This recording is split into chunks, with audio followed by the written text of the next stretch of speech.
Aziz şahitler, vətən uğrunda öz canından keçən şəhidlərimizin əziz xatirəsi bir dəqiqəlik sükutla yad edilir.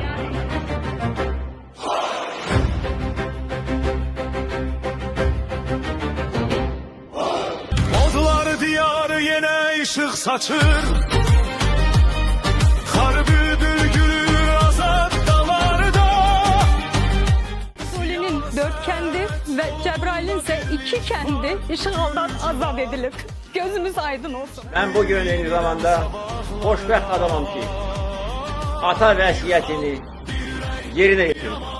Şuşanı azad et.